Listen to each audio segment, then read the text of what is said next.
What's going on, everybody? This is Randall Barnes, the founder of HBCU Pulse and the host of HBCU Pulse Radio, in the building for another special edition of the show on today, where we are knee-deep into HBCU homecoming season. It is week 6 of the football season. We are previewing week 7 of the football season. I have Arielle Kilgore in the building, a North Carolina A&T alumna. First and foremost, Arielle, happy homecoming. How you doing? Happy GHOE, Randall. Happy GHOE. Having a really Happy GHOE. Yeah, happy GHOE. GHOE, the greatest homecoming on earth, as what everybody says. If you can't be the number one school, you got to have the number one homecoming. So we got, I'll take it.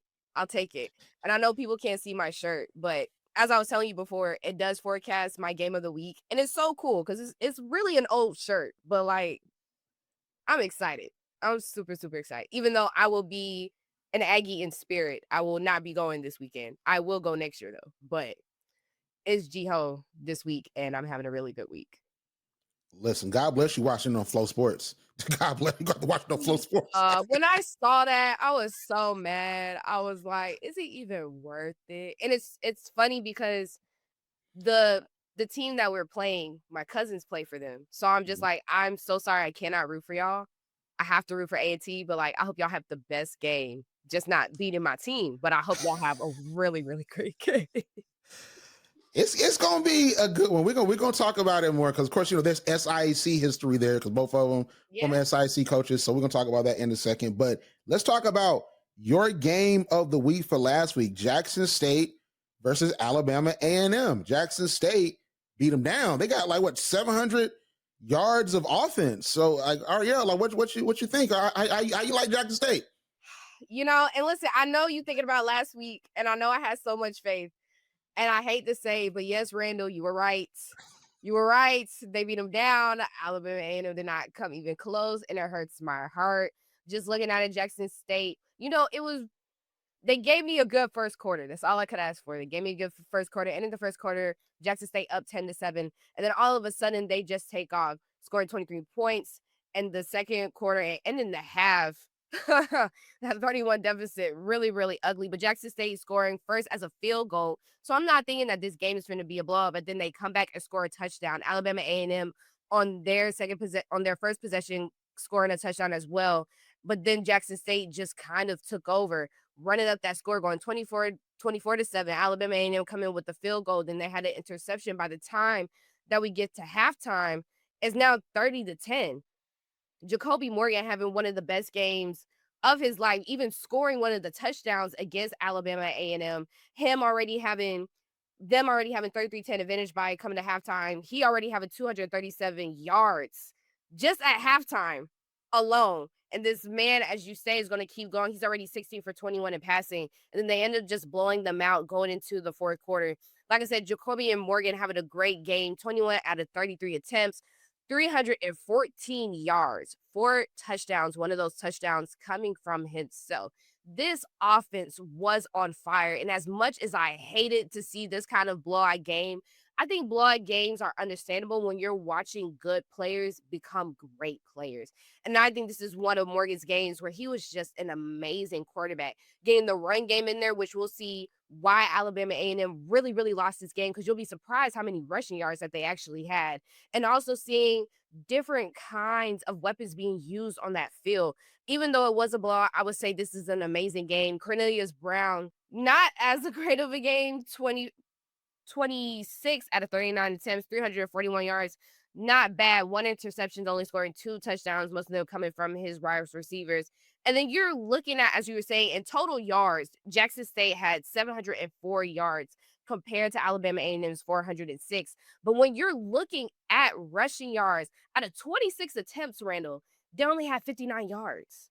So you're comparing that defense locked down Alabama A&M. But for Jackson State, they have 390. And Alabama A&M, we know, really, really good when it comes to their ground game. That's one of the things that I know that they had to put in motion playing against Jackson State, because Jackson State will do it to you both ways. Even with their quarterback, he will run. He is a mobile quarterback. Not the best that we see, and I wouldn't say an Andrew Body of sorts, but he is a really good with his feet. But only 59 yards against Jackson State is absolutely ridiculous. And one of the reasons why they lost, outside of the interception, outside of the penalties that they accumulated, outside of having really sloppy coverage against Jackson State, you cannot allow your team to only have 59 yards out of 26 rushing attempts in a game going against one of the teams that is trying to make it back to the Celebration Bowl. And I think that's absolutely embarrassing. The game, like I said, a blowout, great game for Jackson State, but we might have to go back to the drawing board to see where Alabama A&M went wrong and really making sure that next week that their run game is absolutely amazing, because as we can see, they probably can't win a game if there's nobody rushing it on the ground. Yeah, and for me, I think that when it comes to Jackson State, they are clicking in a way that I'm not seeing any other team except for Alabama State click in HBCU football. And I'm even bringing South Carolina State and North Carolina Central into that, even though I think it is sort of unfair for me to say that because they're not playing HBCU competition all the way. Outside of like the Aggie Eagle Classic, and then South Carolina State. Of course, they played Savannah State for homecoming, but Jackson State's clicking. And a lot of people were worried about Jacobian Morgan because there were a couple games they were winning, but he wasn't really the star. But then you look at Jacobian Morgan, 21 of 30 in passing, like you said, 314 yards. Then you rush for 120 yards, 5 total touchdowns, 3 for 4, had 1 with his legs, like you said. That is a quarterback that's awakened, Arielle. And that's a threat when it comes to this race. And that makes me excited for this Alabama State game we're going to talk about, because Jacobian Morgan, I've always been a fan of his. I thought that he was QB1 when it was like that discussion of who it was going to be. I thought he clearly was QB1.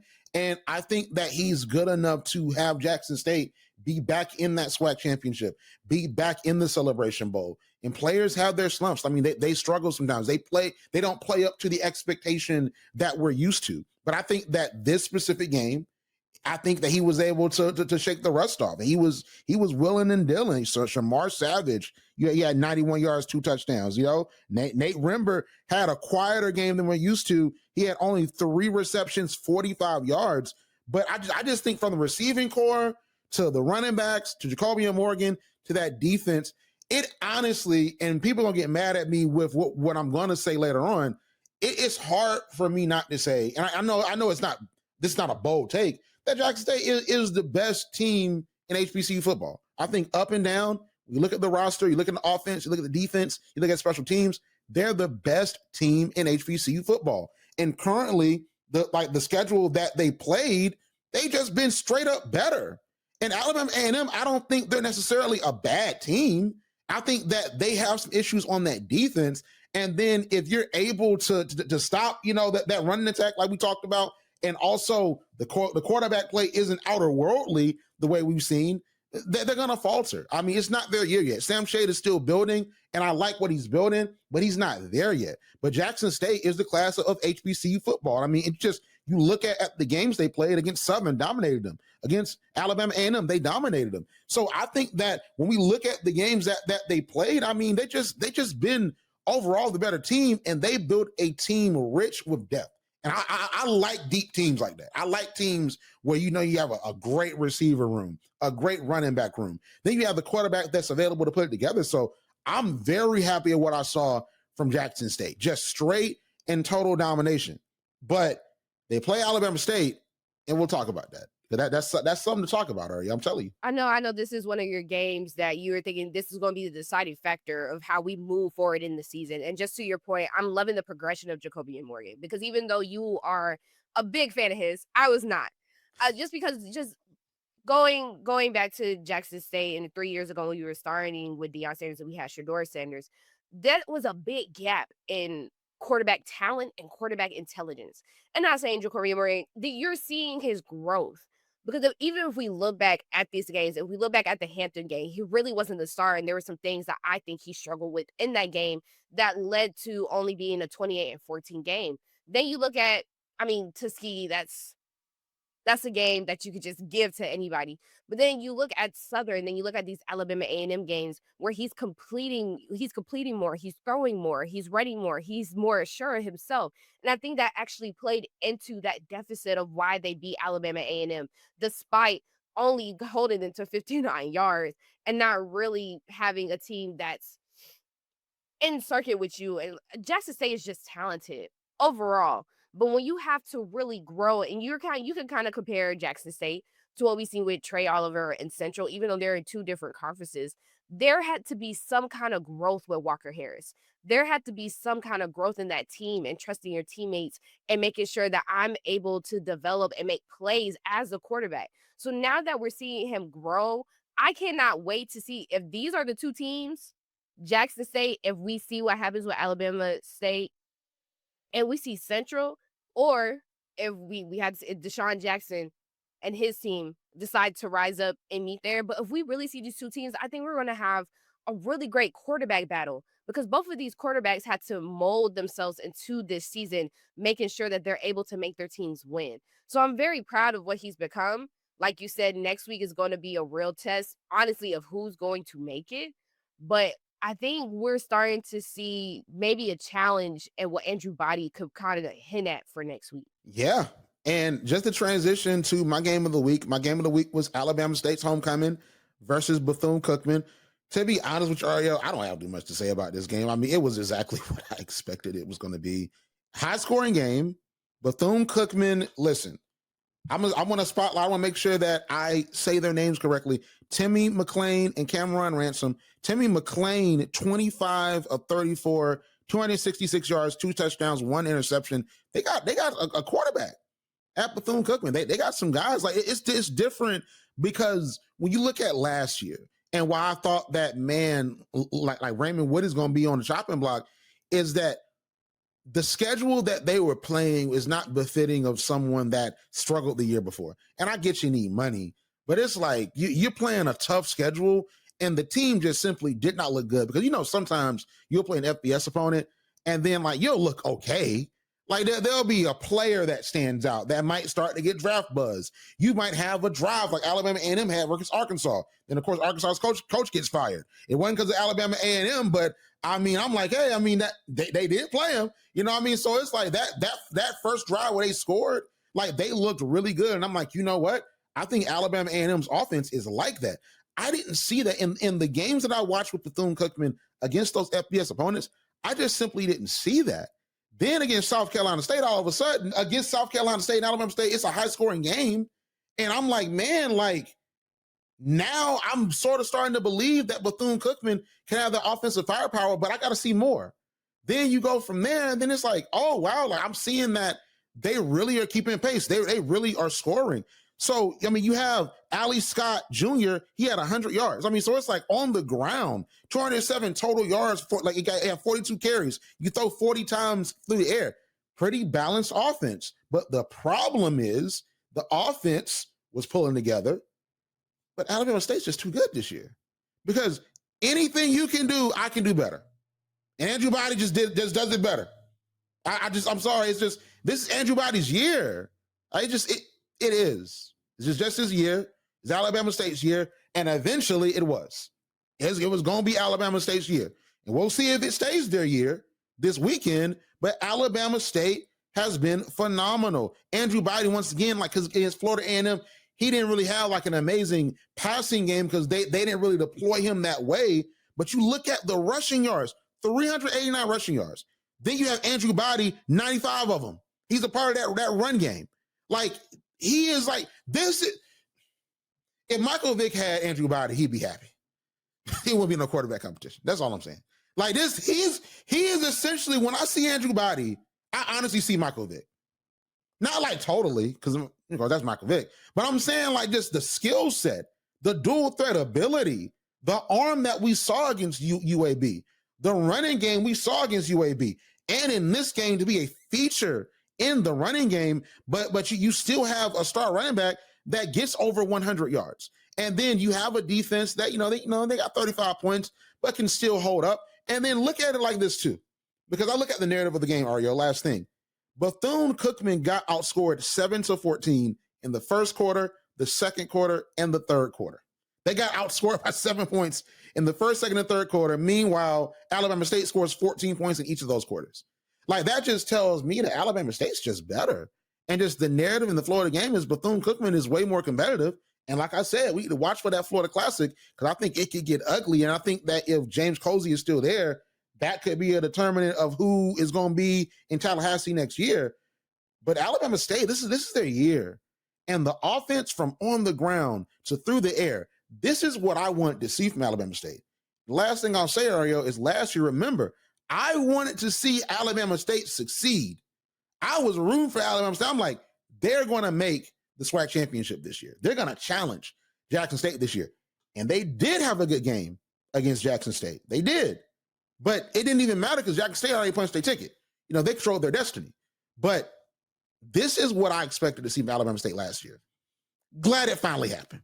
I'm glad. I mean, it's only because he's now playing after, you know, coach finally realized that, you know, my quarterback isn't my running back. He is my quarterback. And I must use him as such. So I'm excited to have this year, but like you, I had to give my props to Bethune-Cookman. I mean, we looking at, like you said, with Timmy McClain, 25 out of 34 attempts, 255 yards. He also had 2 touchdowns going into that game as well. I like the fight that they put up. And if this is the precursor of how we've seen teams before, how we see Chennis with South Carolina State, how we saw Alabama State last year, how we saw Jackson State, how we're seeing North Carolina Central, how we're seeing Deshaun Jackson right now, and how these first-year teams with not having super weapons that they lost 2 or a year ago, or if he's starting over like Chennis Berry, or maybe having a Sam Shea season. Bethune-Cookman is going to be a team to watch next year, just because, like you said, they are really competing with the teams that are better than them. They were just outplayed. But I promise you, if this was last year and they played like this with Andrew Body out, this would be a closer game than what we're seeing right now. But I love the grit that they had. I love that he played in this sense, which kind of brings me into my other point. I personally do not. I love the game and I love what Alabama State did, but I do not personally love Andrew Body in the way that he was played this weekend. Only having 11 out of 60, 171 yards, 2 of those touchdowns. But as you look at it, he was the third rushing person out of this team. He is a quarterback. I don't need the same year of what happened last year getting injured in this year. I know you got to use your quarterback. I want him to be a mobile quarterback. I want him to be a dual threat. But I'm sorry, Randall, do not Lamar him. Do not make him your number 1 threat. Do not get this man injured because you feel like he's the only person you can rely on. Being third rusher should not exist. He should not be that person that is carrying that team for the most part all the way during the game. Yes, you had Kukendall. He was great. Then you had Harris the second. He was your leading rusher on that team. It's great to have 2 touchdowns as a quarterback yourself. Yes, but I don't want them to get comfortable with him being that weapon. He is not Travis Hunter. He is not essentially playing offense and defense. He is your QB. He cannot be both. You cannot have him be your QB and you cannot have him be your running back. So in this game, I do like how he was played, but I need you to dumb it down just a little bit because I'm just scared of what would happen if you use him too much. Great game for Alabama State. Let's try to wean in on Andrew Body a little bit because I know wasn't all his calls to play like this. You see him get on fire. Make sure he stays in his zone. Make sure he's still making these plays. Please don't turn. Seeing you're a third rushing leader scares me. Stay in that pocket unless you're trying to convert. Use a QB for conversions is the best thing to me outside of having your running back. But a QB to score you touchdowns, a QB that's not working on like a 3rd and 6 or a 4th and 2, I don't want to see you running because we have fear for Andrew Body. Andrew Body's not any other quarterback in this conference, MEAC or SWAC. He is the only QB that we have seen right now who really knows how to use his leg, who's really good at football, but one of the QBs that they know can get injured because he has that talent. I don't want to see much of that in this next game. I don't. I think that's fair. That's actually a criticism I've said about Fort Valley in their games because our freshman quarterback got injured because he didn't slide. Like literally against Delta State, he tries to get an extra yard, they hit him real hard, and he's been out, these past few games, maybe out for the season. We'll see about that. And the offense has struggled, and it's like, it affected us. And I feel the same, like I said, with Lamar. I mean, that's the problem with running quarterbacks is that it's hard to make sure they maintain themselves because their legs are such a weapon. You know what I mean? And like, you want to make sure that you're deploying them in the best way. Like you want to make sure that you're utilizing their skill set and their talent to advance the offense.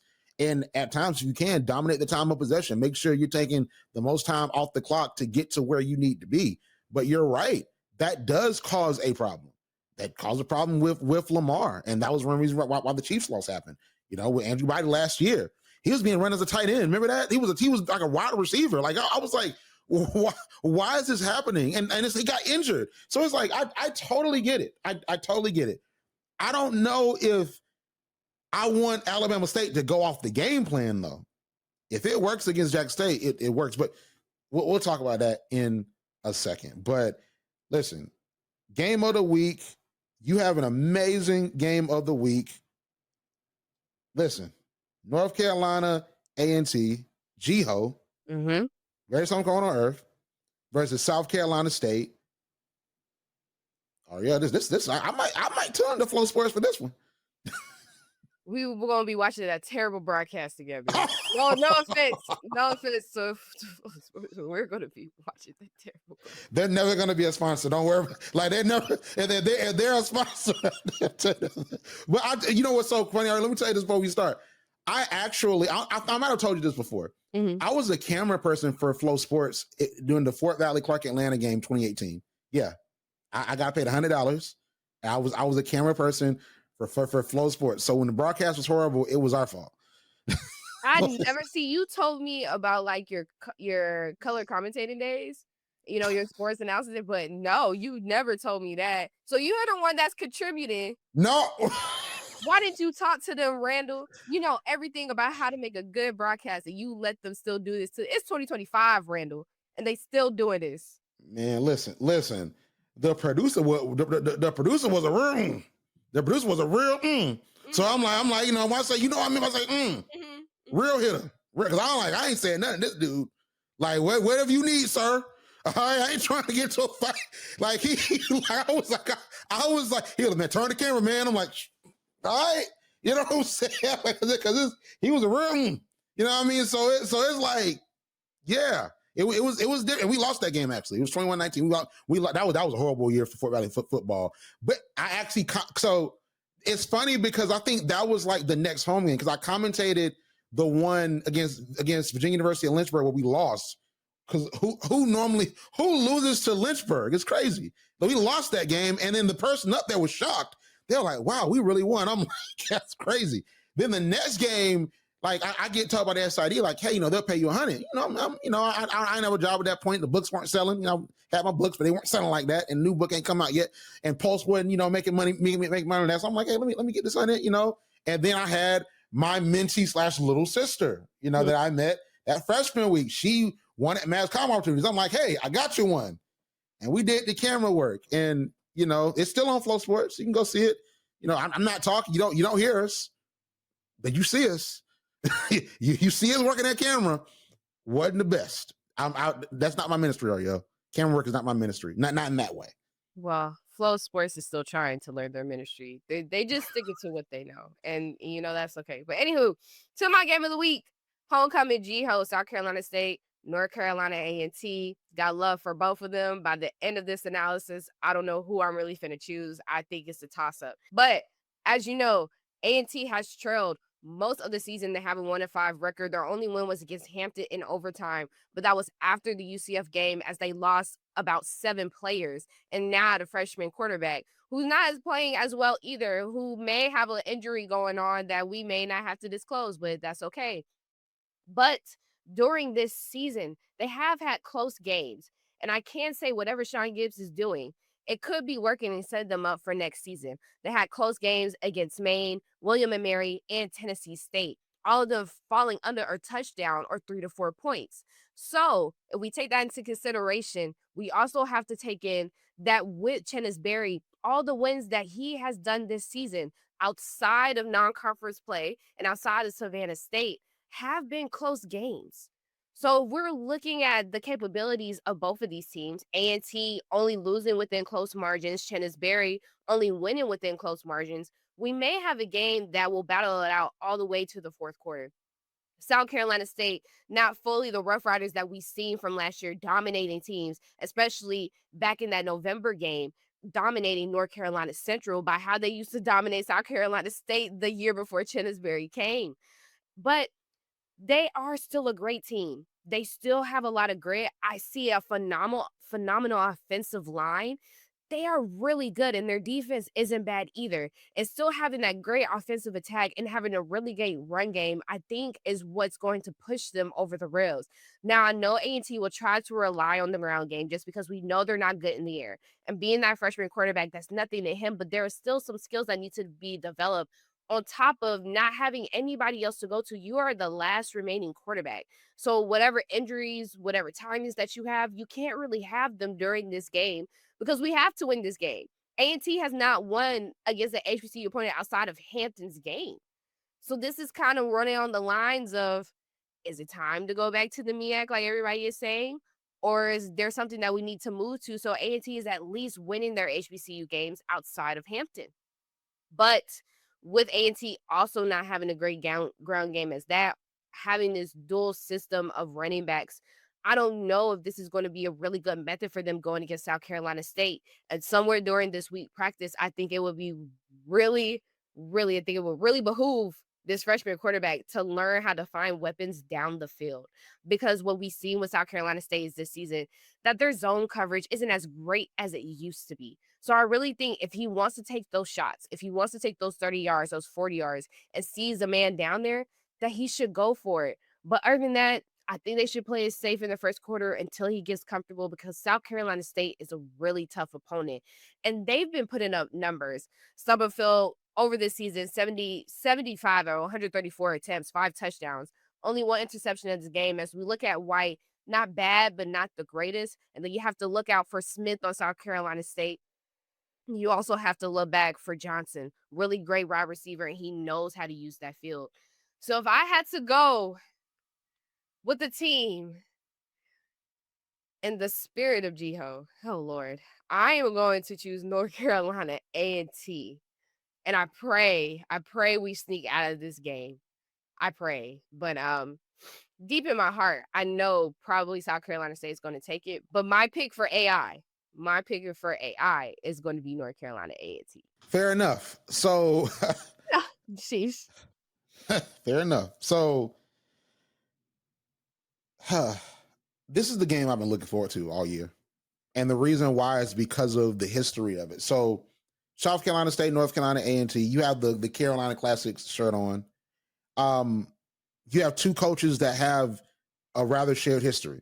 So, Chennis Berry, head coach of Benedict, 2022 and 2023, back-to-back SIAC champions. To get there, he straight up decimated Fort Valley.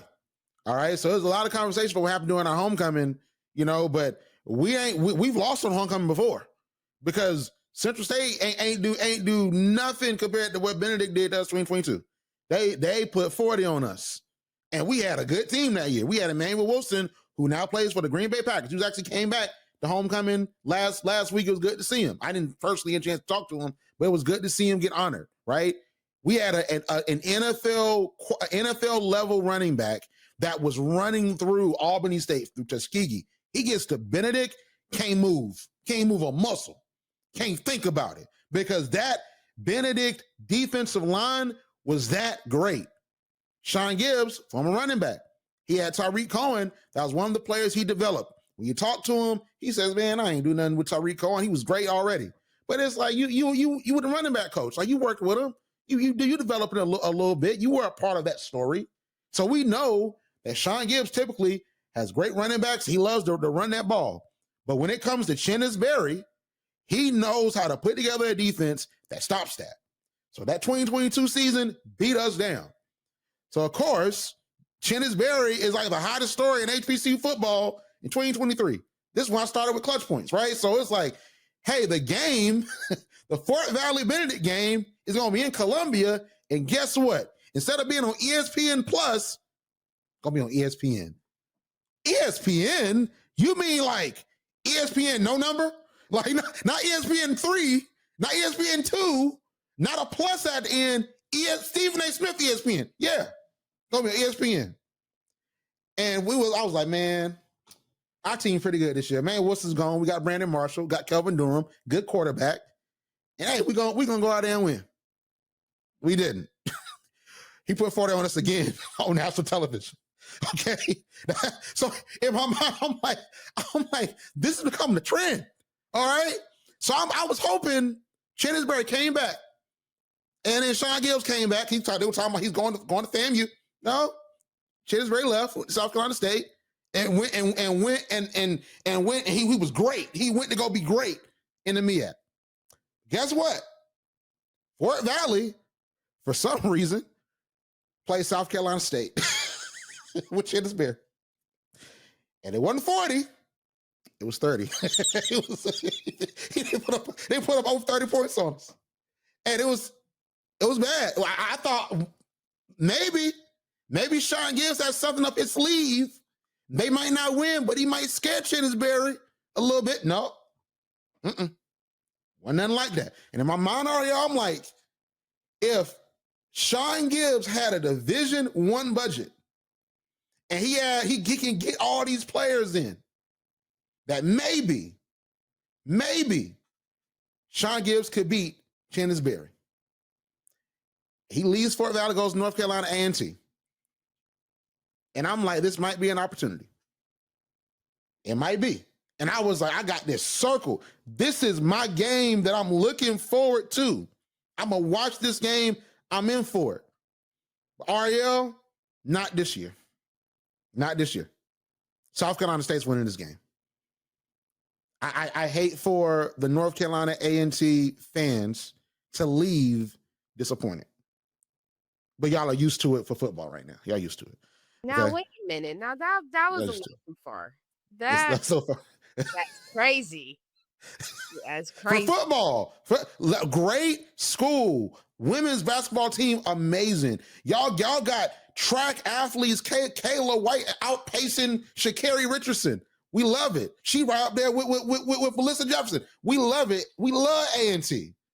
But the football, these past few years have struggled. So it's not like if y'all lose, it's like, we lost.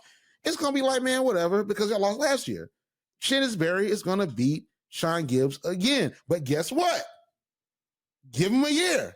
And I think Shawn Gibbs will have a roster if South Carolina State's on the schedule. Hope it is on the schedule. They are on the schedule. We'll see what he does, but not this year. I pick South Carolina State.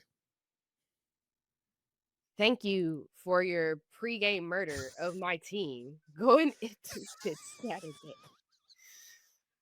Okay. Jeez. I had to just tell the history, because it's like someone. Sometimes it's like, man, it's like pick on someone your own size, and it's like, well, that person got bigger. It's like A&T, it's like now, because it's like with Benedict, pick on someone, because Fort Valley at the time, and I'm saying something that is true, this is not conjecture. Fort Valley, we did not have our full allotment of scholarships. This comes from Dr. Renee Payne, who was the athletic director at that time, that Shawn Gibbs was there, and the Chennis Berry was at Benedict. Benedict had their full D2 scholarship allotment. So that means you're able to bring in more players. We didn't have that, and that said a lot about Shawn Gibbs' coaching skill. And that was something that's documented that Dr. Payne told me at that point. So pick on someone your own size. It's like you got your full allotment, Benedict, private school, cool. So I'm like, he going to FAMU, okay. FAMU, they got a budget. Okay, so let's go do it. Then I'm like, nah, I ain't going to FAMU. So I'm like, okay, you at A&T, but they're not ready yet. Because if you're losing like that, you're losing to North Carolina Central like that. Come on now. We got to be real hard, y'all. You just told our past, present, and our future, you just have no faith. I can't wait till they upset you. I now have full confidence. I can't wait for next week Actually, I'm going to hit you up. Oh, you are, yeah. Game at 5:00 on the dot. How you like them Aggies? Exactly like that. I hope you don't schedule the message. I hope you don't schedule it. I'm going to schedule the message. Regardless of the outcome, I'm scheduling the message. Because for those that don't know, because we have folks who don't have iPhones, but they have an Android too. You can schedule messages now. We just got that. Yeah. So it's like you can schedule it, and like if you don't feel like, hey, this is an appropriate time to text, or I'm doing something right now, let me text it later. You can just send that, and you can have it send at 5:00. What I'm saying is Arielle at 5:00. It might not be, how about them Aggies? Is all them Aggies okay? Okay. It's gonna be, how about them Aggies? It's really crazy how iPhone is really Android disguised as iPhone. But like, it's neither here nor there. Your game of the week, though, is also another thriller, and maybe the ones that's going to determine what we're looking like in December. For sure. So let's talk about it. So my game of the week for this week is Alabama State versus Jackson State University for their homecoming. First and foremost, happy homecoming to Jackson State University. They got a lot of amazing stuff going on. And also the football team has been doing its thing. This is the game of the year, in my opinion. And I know people will think, oh, Michael Vick, Deshaun Jackson. Go and look at Norfolk State and you'll see why we're not going to say that game is the game of the year. Let's just respectfully, we're going to be honest, right? So Alabama State, this Alabama State team has gone through a lot. Of course, people know about what happened with Alabama State and Jackson State in 2022. That went viral. Like you have Eddie Robinson Jr., we always talk about it, where he's like, hey, like I'm swag. Deion ain't swag. And then Deion had who is swag? I am swag. And he leaves. He goes to Colorado. He's not in swag no more. But like still, that was a crazy moment. Everybody was talking about HBCU football. What they didn't talk about, what was overshadowed by the incident, is Alabama State's defense.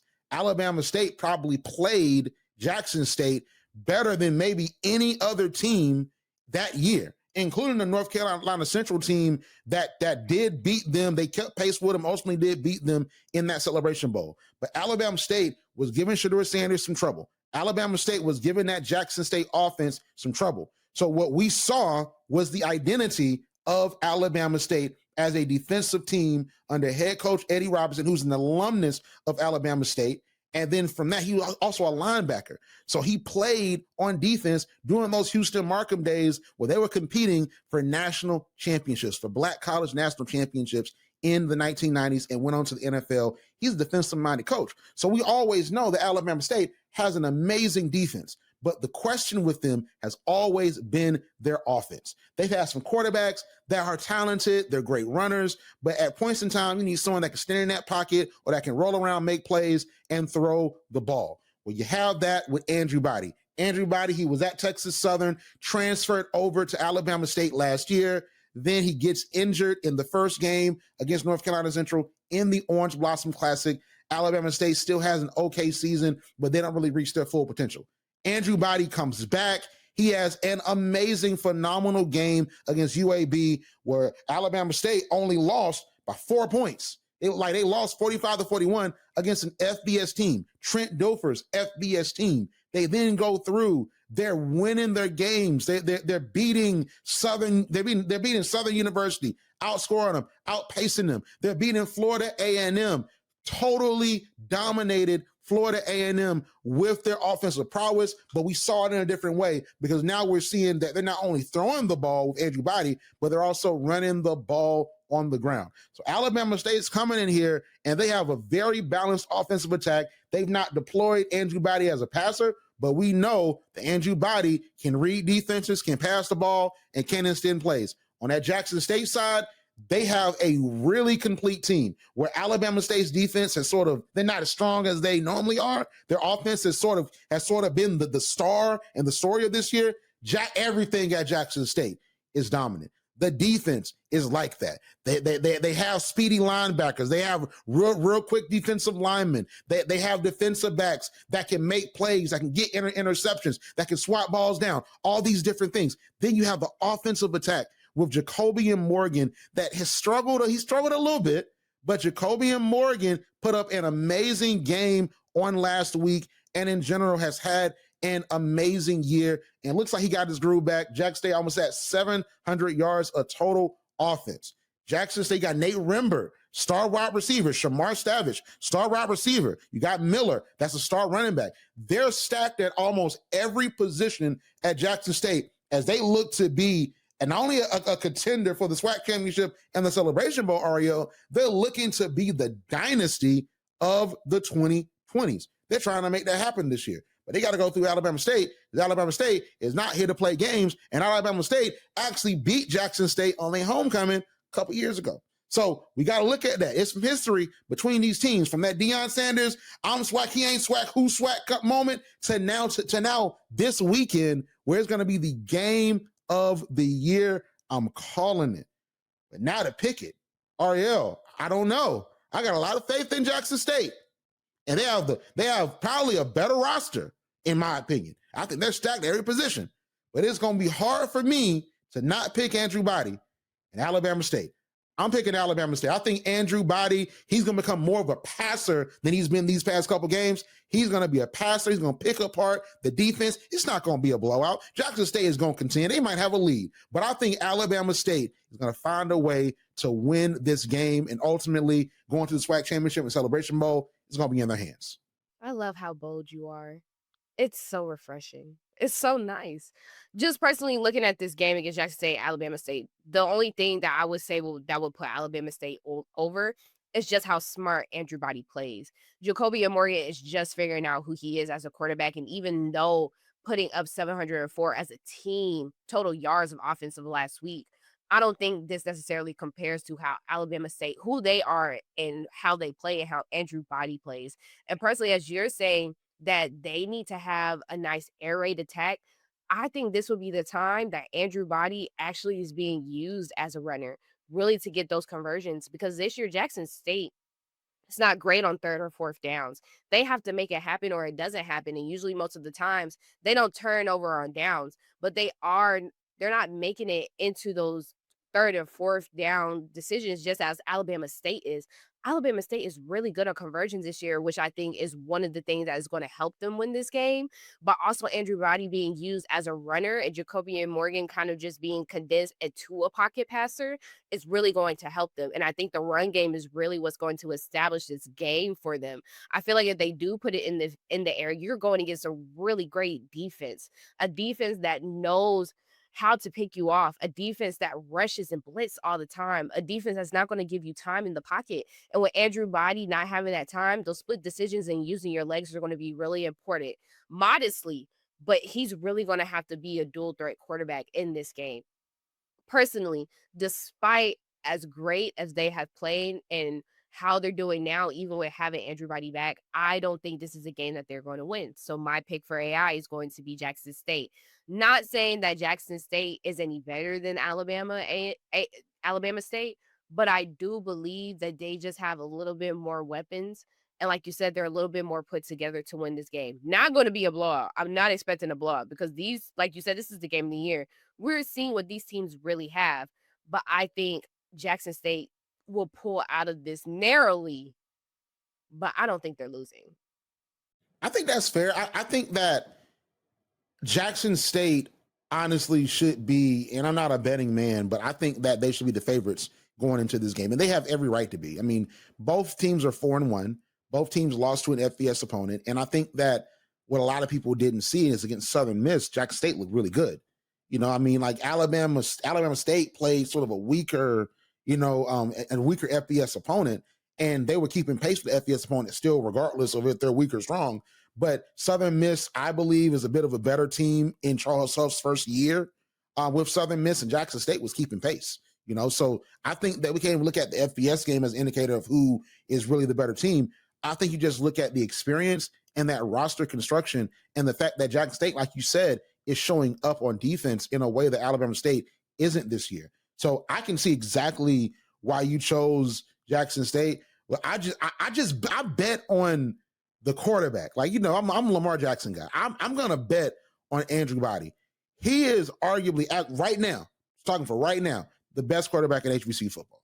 And I think that if he were to win this game, they need to start making the trophies and engraving his name on it, putting Andrew Body, Alabama State, for player of the year, for quarterback of the year, all these different things, because I think that this is the game that he shows the nation who he is. And hopefully this is the game that he starts to continue to get his NFL buzz, because I know he might not get drafted, but I need for him to be on someone's backup quarterback or something, because there's teams that need it, Ravens. There's some teams that need it. Okay? I'm just saying, there's teams that need it. So all I'm saying is that I'm betting on Andrew Body and that offense to go and make something happen in what will honestly be a tight game. But I think it's going to be really good. If he takes a wild pick, they just traded Joe Flacco to the Bengals. So now the Browns are kind of looking open. But like I said, like 2 episodes ago, I want to give it 2 more years. He has 2 more years.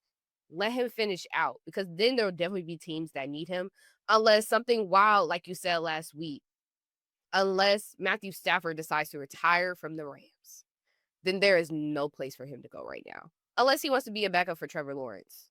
But because there is no secure backup for Trevor Lawrence to me. He's still young. Sunshine is still playing like he's never played before. But there's nowhere for this man to go. There is a good debate whether he is the next QB to come out of this draft class.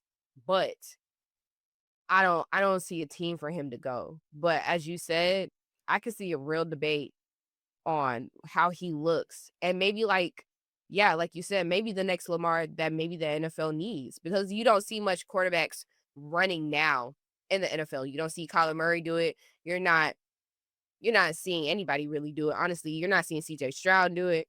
You're not seeing Bryce Young do it. You're not seeing Jay Dales do it all the time. Him just coming back off an injury. Everybody's trying to be a pocket passer. You still need Lamars in this game. Better Lamars than Patrick Mahomes. So because Patrick Mahomes, he can scramble. He's not the fastest thing, but he's learning to use his legs. But you need to bring back the dual threat of a quarterback. It's been missing for a long time. Lamar is holding it down. He needs to be dethroned maybe for like a season so he can recover and then bring it back. I think that's fair. So listen, this Jackson State, Alabama State game, like I said, going to be arguably the biggest game of the year, and at least the biggest game in the SWAC that I think is going to determine who controls their destiny as they go to the SWAC championship and or the Celebration Bowl. The game is going down this Saturday at 3:30 p.m. Eastern Standard Time, 2:30 p.m. Central, and it's going to air on ESPNU. If you don't have ESPNU, get ESPN Unlimited. You can't miss this game. You can't miss this game. This is a game that you have to go see. And Arielle and I actually disagree. I believe Alabama State's going to win, and she surprisingly is picking Jackson State. We love to see it. We've disagreed on, this is the first time actually that we disagreed on both of our games of the week, because you think South Carolina State is going to win, and I think A&T might pull an upset. Alabama State would be the upset to Jackson State, but I just don't believe that's going to happen, unfortunately. Listen, hey, it's all good, because in our quick picks, we're 55-20. We both are. And here's what we got right. Alabama State, Prairie View A&M, Texas Southern, South Carolina State, Georgetown, surprisingly, they almost lost, Eastern Illinois, and William & Mary. What we got wrong. So Norfolk State versus Hampton. When I was filling out the who was right, who was wrong, I'm like, I chose Norfolk State here, and I understood why. I understood because I listened. I had to go back and listen. I'm like, oh, I understand why, because I understood the context of what I was saying. Because what I was saying is that maybe Michael Vick is going to be the coach that can beat the black schools and not the white schools. That was my whole entire argument.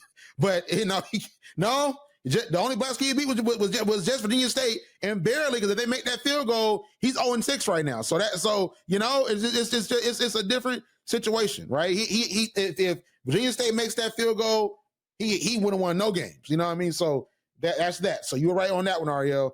We had a lot of faith in Hampton. I didn't, because they weren't looking all that great. Jackson State versus Alabama A&M. Of course, I was right. That was your game of the week last week. Delaware State versus Monmouth. We both were wrong. But I'm not even going to lie. I'm not even mad I was wrong. Delaware State looks really good, Arielle. Yeah.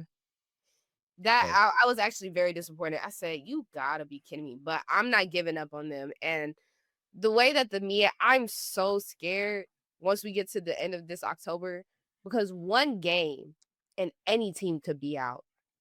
It's just a 3-way tie right now. And I can't wait until they get into those games. I can't wait to have those as my games of the week. Yeah, I'm telling you, it's going to be really good, and I hope that the week of Halloween you got Norfolk State, Delaware State. That's not going to be really a good game, but it's just pick it. I don't know if I want to pick it out of pity. Okay. I Well, can't. let me ask this on air. Will you let me pick it? Let Yeah, me pick of it. course. Okay. Oh, so I'm penciling that down. I'm picking that game. It's on record. I'm picking that game. We're gonna break it down. Because I understand. I think I understand why you don't want to do it. Yeah, I had a SWAC game 2 weeks ago. I think I was like, I can't do it. I gotta. There was no games that I could cover respectfully and like it. So I was just like, let me just hop in. So come on in and hop into the MEAC real quick. Take that MEAC game for me. I appreciate you so much. Yeah, because listen, it's gonna be, I'm trying to figure out. I'm not gonna be there, but I'm trying to figure out we can do some extra coverage. Not just on Pulse in general. I mean, because that is a big moment, even though it looks like Michael Vick is gonna get beat down by his little brother. But we're gonna see. Like that's little bro. All right, little bro gonna beat up on big bro's team. Amen. So we're both 55-20 heading into week 7 as we actually start to get into some really interesting HBCU matchups. So let's go on and get this easy one out the way. Right. I think it'll be easy. Morgan State, Virginia University of Lynchburg. It's Morgan State's homecoming. Can we agree Morgan State?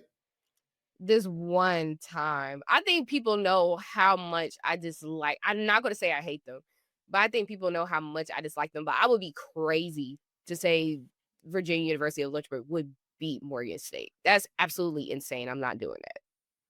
It wouldn't be too crazy. I just don't think this ideation of Lynchburg is going to beat Morgan State. I mean, because I can't say too much. Because again, I told you that they beat Fort Valley 2018. I was there for that, and like they were shocked. Like that they were like, "What, we won?" Like, yeah, y'all won. So I mean, and then they played us well in like what was that 2023?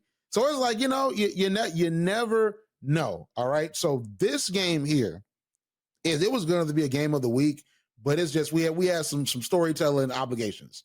North Carolina Central versus Florida A&M. Who you got? I have Central. Nothing against Florida A&M. They're just not the team that they used to be. And it would be really surprising if Florida A&M decided to show up against this very offensive dominating team that Central has. And granted, Central has they have a really good defense.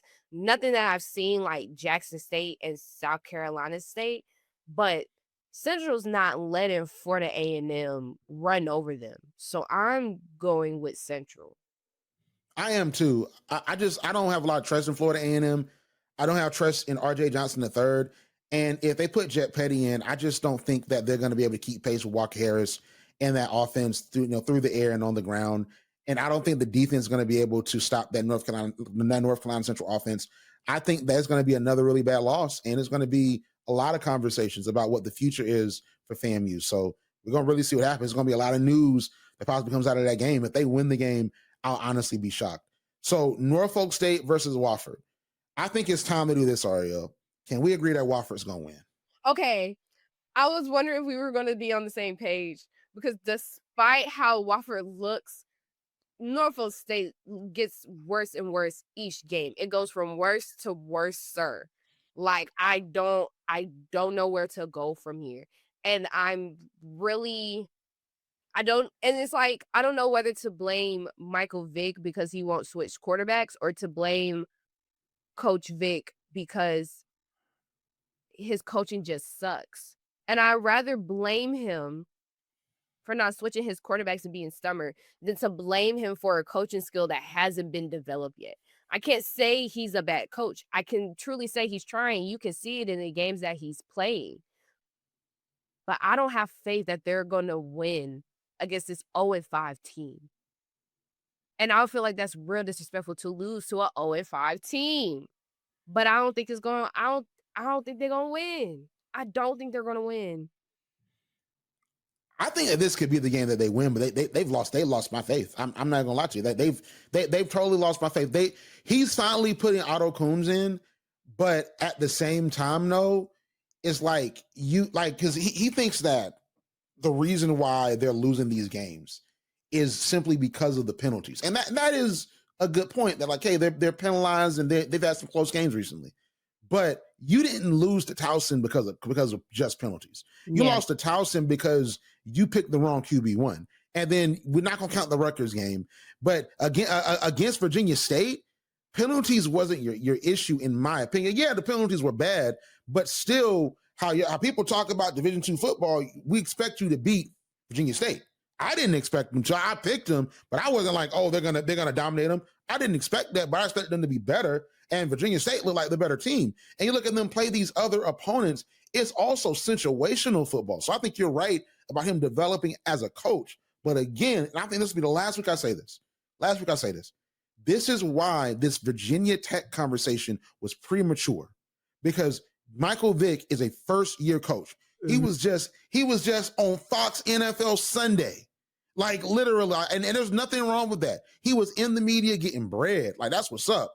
But he wasn't a coach. And that's the thing, is that he has to develop that. And everyone can't be what Deion was at Jackson State, because that circumstance was different.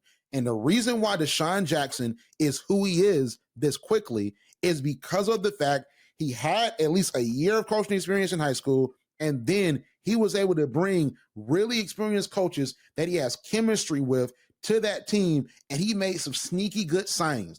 You got Ryan Pelham, that's an Oregon wide receiver. You have Caden Bennett that was at Sacramento State. So he made some really sneaky good picks. You got Norfolk State that still has great players from the Dawson Owens regime, and you look at what they were last year to what they were this year, they look worse. That's why I'm not picking Norfolk State. But watch them win. Watch them win and watch us be wrong. But I'll take being wrong, because I don't trust Mario. I don't. I'm right there with you. Listen, I'll take being wrong. I'm right there with you. So there's only so many ways we could lose. Like we've only disagreed on 2, and then like I said, this Wolford, huh? I'm about to say, wait, because I think, are we gonna disagree on this next one though? No, we shouldn't. Are we? We should. Delaware State should be your winning pick. Okay, so Southern Connecticut versus Delaware State. Delaware State should be your pick. Tell me why. Are you kidding me right now? I'm thinking. I want to win. Tell me why. Tell me why. Delaware State should be your pick. Southern Connecticut is 1-3. Their quarterback is a mediocre quarterback at best. Bennett is a greater quarterback. They don't even have their quarterback listed right now. We're talking about a Delaware State team whose defense will run right through you. Their offense is good at best, better than what they're finna play at Southern Connecticut. But you have a really good defense that's finna go up against this 1-3 team. Are you kidding me? I pick Delaware State. I'm just shaky right now. And am I like, are we overhyping Delaware State? But I pick Delaware State. Is their homecoming? We're not overhyping them. It's not overhyped to say that they're better than Norfolk State. It's not overhyped to say they had a close game against Monmouth. But it would be very disrespectful not to choose them over Southern Connecticut. Okay, I'm not going to be disrespectful. Okay, I'm going to choose Delaware State. That's crazy. Okay. Well, I had to because I'm like, are we like, because I want to, because if we're gonna have the same picks, let's get some winning picks. Okay, so yeah, because this segment is turning us picking against each other to us basically making an HBC Pulse Radio pick. It's like HBC Pulse Radio picks. We making a pick as an organization like it's the draft. It's the draft. You probably have a win. You probably have a win in South Carolina State. I can't say the same about Alabama State, and we both could have a loss against Norfolk State. Other than that, I think we Gucci. You trying to say I'm trying to lead you astray? No, I'm not trying to say that. I'm trying to say that is Delaware State leading me astray is the question. That's the real question. Are they leading me astray? I think that's the most sound pick out of Morgan State that we have right now. Okay, that makes sense. So Howard and Sacred Heart, man, who you got? Who you got for this one? This is tough. It is really tough. This is Howard has shown glimpse of greatness throughout their season. I haven't liked all the games that they played, but when they do play, I like what I see, but it's still in development. But I think I have chosen against Sacred Heart, and they have upset me every time. So I think I'm going to choose Sacred Heart over Howard. I am too. And you chose against them for Delaware State, but you didn't against for Norfolk. You're right about when you picked Sacred Heart over Norfolk, you were right. And then we both were wrong when we chose Sacred Heart over Delaware State. But remember, that was when Caden Bennett, he got ejected over that penalty. So yeah. So I'm picking Sacred Heart. They're a really good team. They are a good team, but I still have, Howard, like I said, they've shown glimpses of greatness. I just think they still struggle on the part of staying on the field and their turnovers. And then I don't think their defense is as well equipped as Sacred Heart. Like Sacred Heart's defense is just a little more pushy than what Howard's is. And I think they could play to the level of Sacred Heart and maybe win this game, but I don't see it with this Howard team. Maybe next year's or 2 years ago Howard team when they were fighting against Central for that Celebration Bowl spot, but which they ultimately won, but not this Howard team.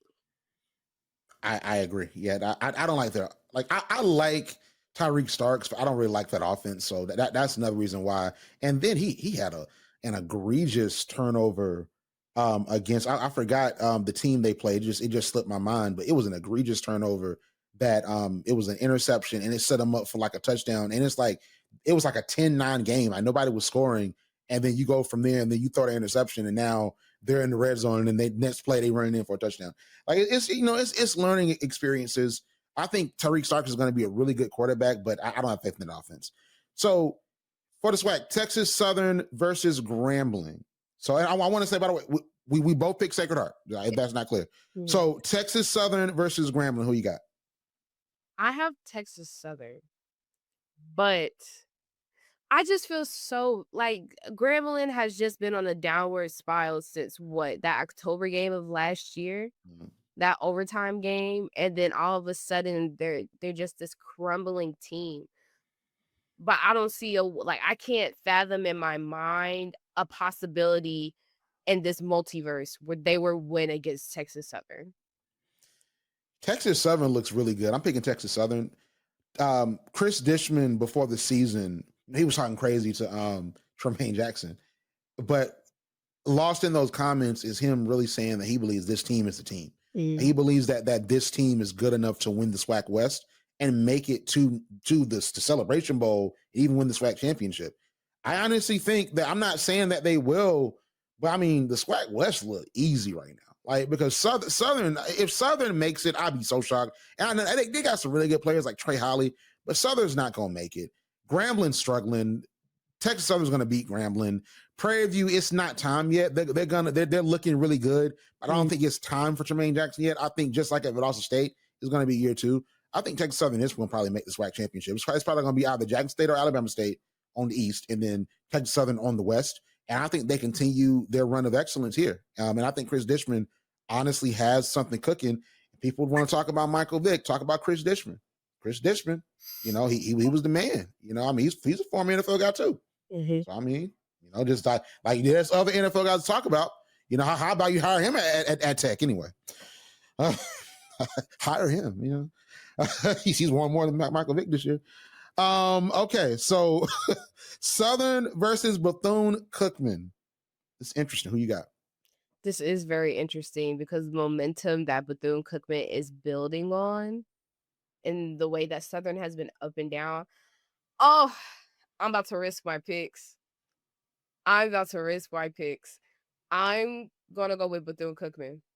I am too. Let's go. Yes. Yes. Bro. Yes. That was the longest pause. And I could not tell by your gestures if you nodded because you're like, yeah, she missed it.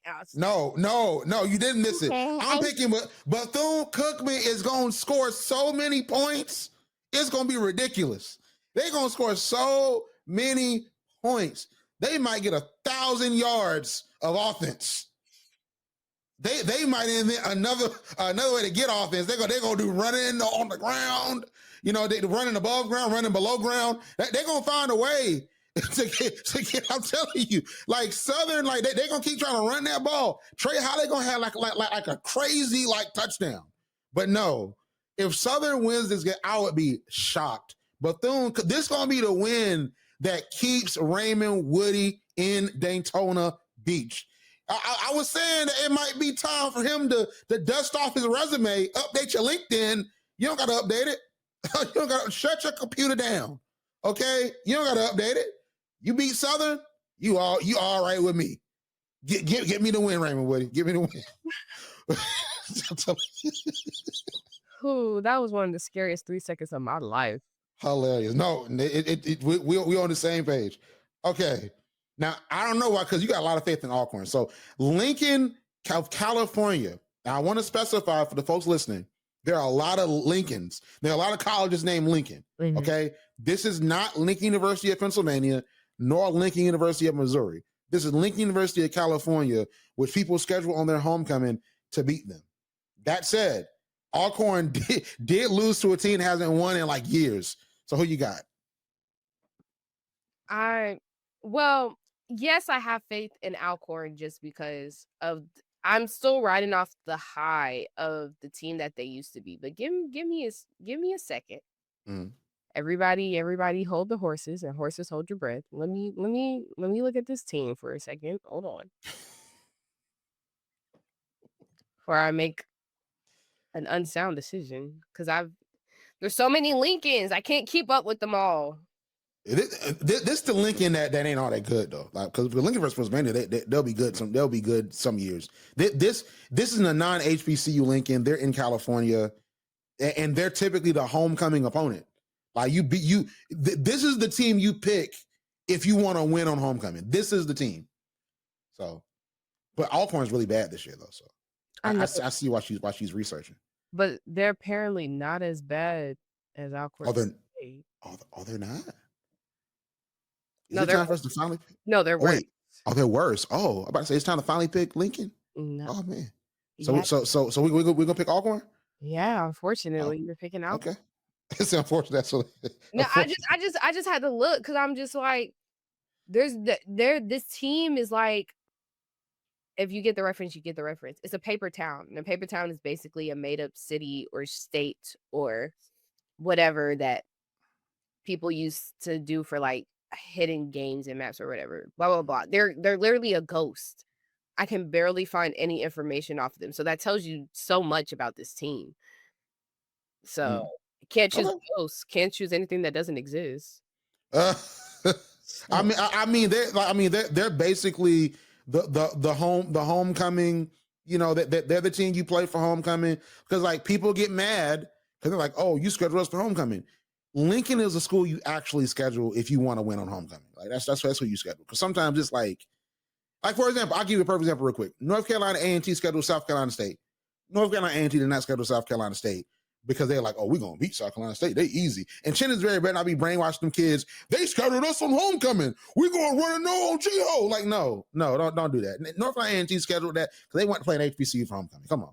You know what I'm saying? But it's for Lincoln, if it's Lincoln, why you look like I'm defending you, because Chennis Berry gonna be in that locker room. All right, fellas, we're gonna 1-0 this week. You know what I'm saying? You killing that with a sledgehammer, and then we gonna go. They cut us on homecoming. We gonna kill that with a sledgehammer. Yeah, coach is like, no, Chennis Berry, don't do that. Don't do that. He might listen to the show. Don't do that, Chennis Berry. Don't lie to them students. Don't lie to them student athletes. Because that's not why A&T scheduled y'all. Can we agree there, Arielle? That's not why y'all scheduled South Carolina State. I'm going to find a Fort Valley game, and I have to put it on this schedule, because the way that you have talked about my team the past 3 weeks is wild. I'm defending y'all, so because they're gonna be like, oh, A&T schedules for homecoming. That's not why you scheduled South Carolina State. Y'all want to play an HBCU for homecoming, and an HBCU you got. There you go. Mississippi Valley State versus Alabama A&M, Randall. Who you got? I got Alabama A&M.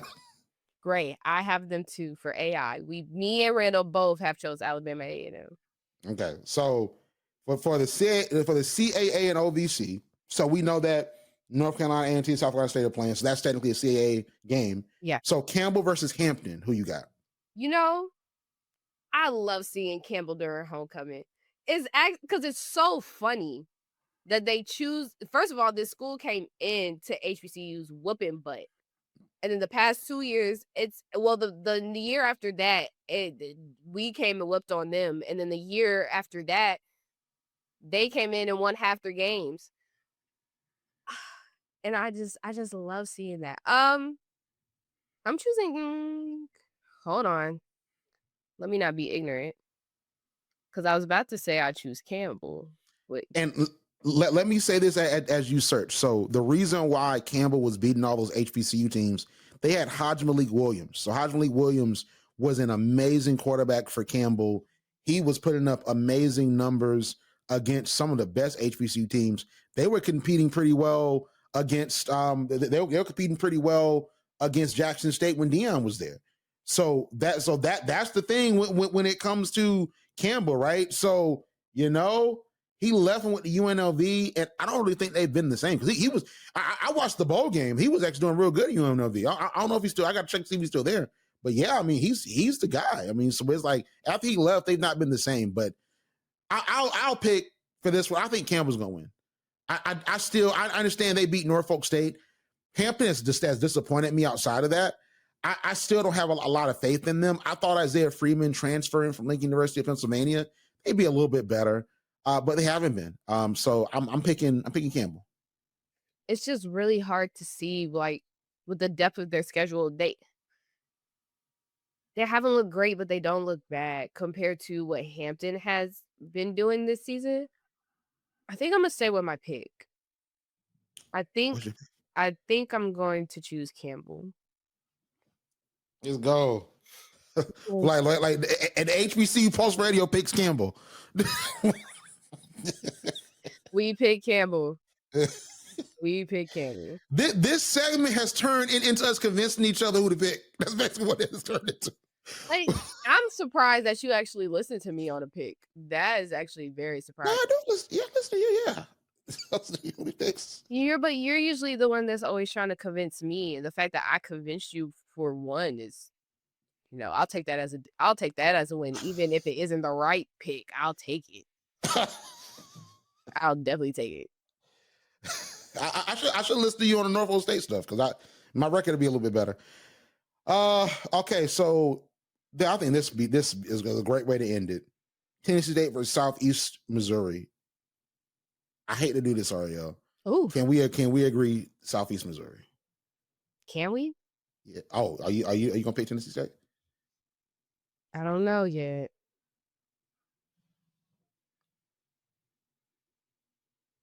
Tennessee State, they still need to rebuild some more. They lost too much depth from when Eddie George left.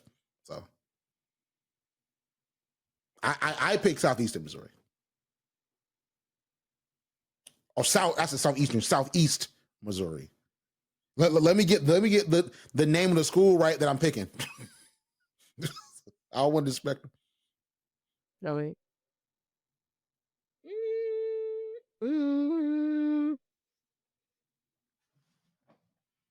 I think you're about to make it. I think you're about to make the right decision. I'm not. You're not? I'm going to pick Tennessee State. Really? Why? I think they might win this one. This might be a game that they might win. Wow, that's interesting. So we disagree on 4 or 3. It should be 3. Okay, game 2 games of the week. Mm-hmm. Then this one. Yeah, because we okay. Wait. No, yeah, we agreed on everything else. Yeah. Okay. All right. So we're gonna see if the records move because you know what's so funny when we pick against each other, it neutralizes out. It does. I feel like the only thing there are 4 games that can get us, but there's one game difference that would. Yeah, I feel like there's one game that would determine who would be up, because if you win your game of the week but lose my game of the week, then it's only Tennessee State that would make you win. And it's the same for me. If I win my game of the week and you lose your game of the week and I lose that Tennessee State, then it kind of evens us out. The only risk that we had is Wofford. If Wofford loses, we I think we still have the same record, even if one of us loses one game or the other. Listen, I at this point, I want to be right. That's all. It don't matter who got the better record. I just want to end up being right, and ultimately, we're going to end up being right unless we fall on hard times and we go like 0 and whatever on a week, because it's going to take a lot for us to be very wrong. Because college football is not even college football. I'll say this real quick: college sports is too easy to pick because it's like you got some gimme games. Yeah. It's like you got like this FBS team playing like an FCS team that is not ready to upset an FBS team. You know what I'm saying? So it's like, yeah, I'm gonna choose the FBS team. Oh, I was right. like, oh, I was so right. Oh my gosh, I know football. Like, so. Basically, yeah. So this is, yeah, locking it in. We are locking it in. We disagree on South Carolina State, North Carolina A&T. I pick South Carolina State. You pick North Carolina A&T. Alabama State and Jackson State. I pick Alabama State. You pick Jackson State. And we disagree on Tennessee State, Southeast Illinois. I pick Southeast Illinois. Missouri. I said Illinois. Missouri. Southeast Missouri. They played Illinois last week. Southeast Missouri. I pick Southeast Missouri, who I can't even say their name right. I should pick Tennessee State at this point. But I pick Southeast Missouri. You pick Tennessee State. Locked in. It is locked in. If I put this in AI, it'll know. If I don't, I know. So it is what it is at this point. It is at this point. But Arielle, great show on today. Where can we find you on social media?